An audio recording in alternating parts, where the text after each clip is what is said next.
ذكروك عندي في حديث عابر bam tashin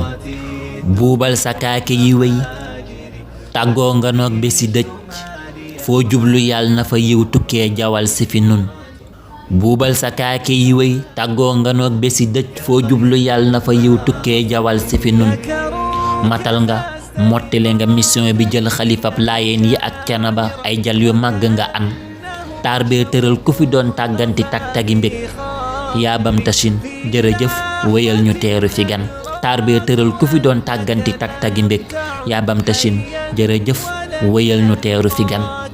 sukran yaraat nga nu noon ciy sant yàlla bu wér mënoon nga fee gën a ñaaw teggil te dëppi sa cin mënoon na fee gën a ñaaw teggil te dëppi sa cin jam tashin jal baa ngi nii jàllisil jës boog mawaahibu moom lan lay tëggal junj ñu xéewal gi yaa di boroom jal baa ngi nii jàllisil jës boog mawaahibu moom lan lay tëggal junj ñu xéewal gi yaa di boroom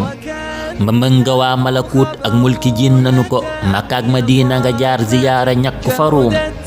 toggel sag ak sutura Tuubaa ngi lay tatagal soppil nu sóor bi te saaf naataa ngi lay sunu ruum toogeel sag ak sutura Tuubaa ngi lay tatagal soppil nu sóor bi te saaf naataa ngi lay sunu ruum seytaane ak bakkan ak bànneex du bég ci sa céet firil nu aaya ja buur doon wax ca suuratu ruum seytaane ak bakkan ak bànneex du bég ci sa ay yaay dëggi aaya ja buur doon wax ca suuratu ruum yaay dëggi aaya ja buur doon wax ca suuratu ruum kullu aamin wa antum bi alfi xayr.